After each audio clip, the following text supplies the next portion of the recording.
So really all you saw that day was Night Witch decks, whereas Godslayer pretty much just played Lavaloon all his way through with to the table today, because I mean, if they keep... Deck variety between the two, Rice is going to show up with a Golem Night Witch deck, Batman and Blue along the bottom with that P.E.K.K.A. Dark Goblin deck we saw earlier. I think P.E.K.K.A. against Golem's a pretty good matchup. Yeah, P.E.K.K.A., again, we were talking earlier, it pretty much slays anything beatdown, Giant and Golem. So I would say this matchup is in favor of Batman. I think that would be my first impression, but of course Rice has surprised us before, so I am not writing that one off. Both of them are doing exactly what we talked about. They're kind of feeling each other out. They're both trying to do what they can, playing their cheap cards, getting some damage without really committing anything big to the board. And now we see our first real attack here, the Battle Ram on the left. That log comes through, cleans out a Dark Goblin and the Battle Ram. Yeah, and the Baby Dragon's going to come down. The Barbarians will still get a few hits in, dealing a few hundred damage. But yeah, I would say that's a successful Battle Ram, really. Yeah, it didn't connect to the tower, but the Barbarians got in because there was no ground units to distract them. Baby Dragon cleaned it up, but not fast enough before it dealt 700 damage. And this is exactly what we were talking about in the after the last match. Sometimes that Baby Dragon just survives and counterattacks for like a reasonable amount of damage.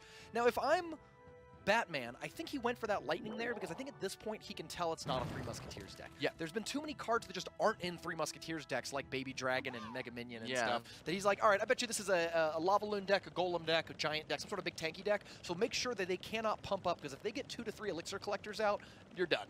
Yeah, and Batman's only Elixir Collector target is that lightning. Yeah.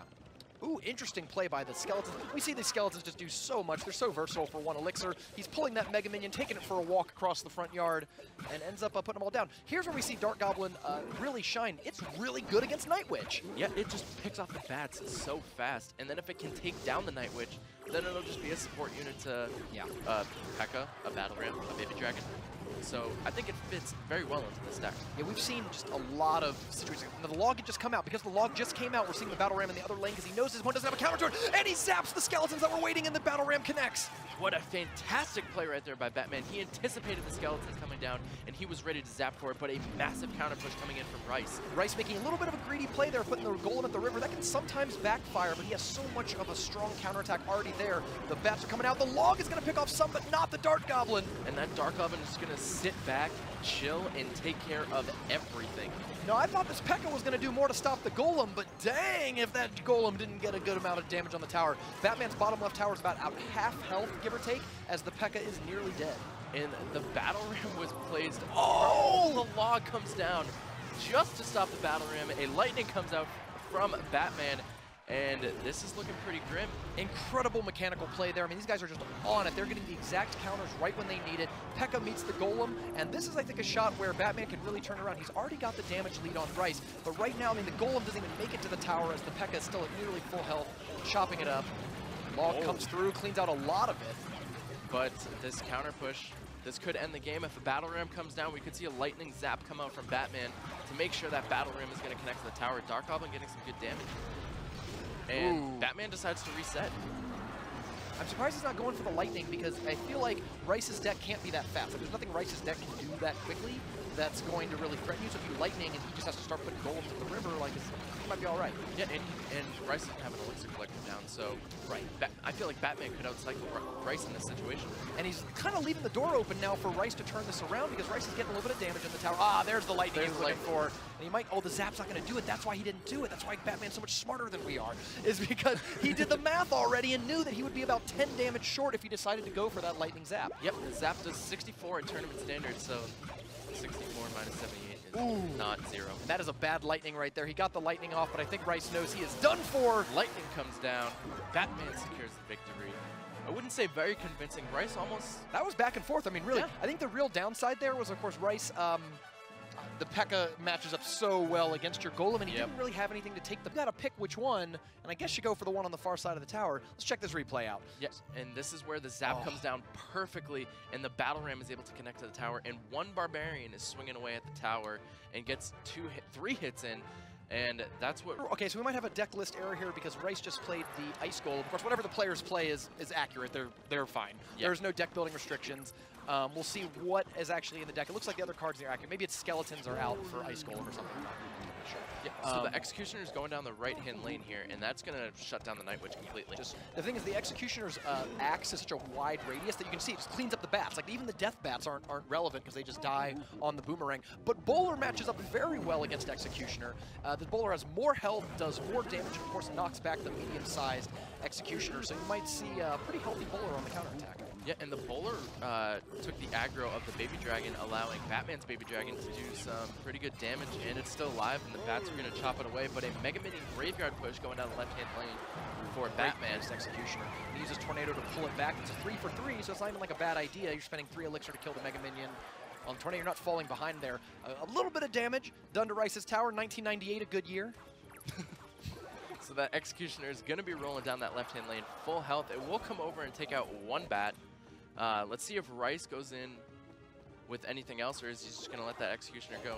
Great surrounds. We've talked about this Executioner, like P.E.K.K.A, great on defense, kind of miserable on offense for that exact reason. That is a 5 elixir ranged attacking splash damage hitter that can't beat 4 skeletons that surround it along with the tower. It'll be 3 on Monday. It'll be 3 on Monday, but if you notice that Executioner only took 2 swings, so it's not even like it hit all 4. It only needed 2 shots for the tower to clean it up. Executioner doesn't have that much health. Yeah, and here comes the Graveyard from Rice. Baby Dragon coming down to defend.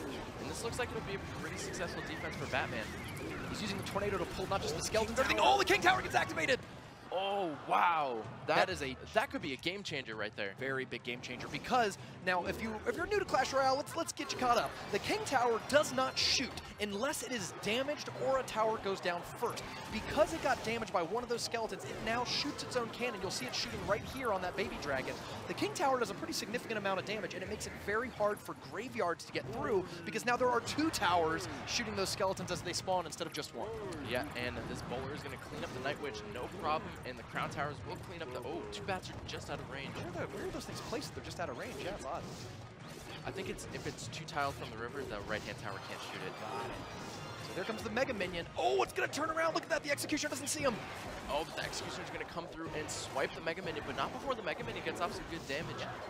And that was a pretty successful defense on Rice's part. The Graveyard didn't do too much damage.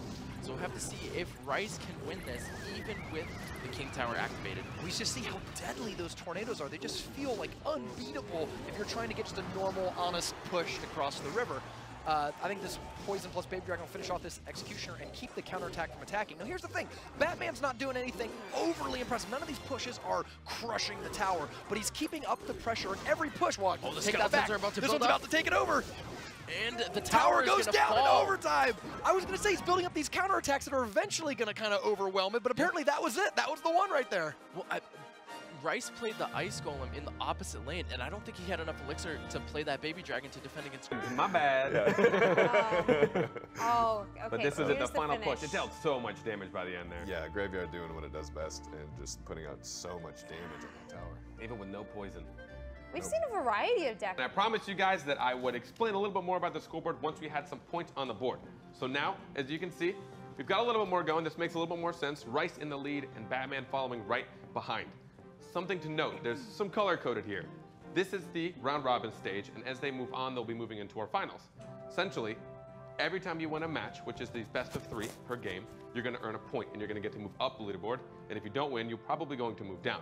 If you end in the green, so if you're top 2 by the end of round robin, you get preferential seeding moving into our finals, which means you get a bye, you're essentially immediately into the semis, you get a boost in front of everybody else. But if you're in the bottom 2, you're done for. You don't even actually make it to the finals.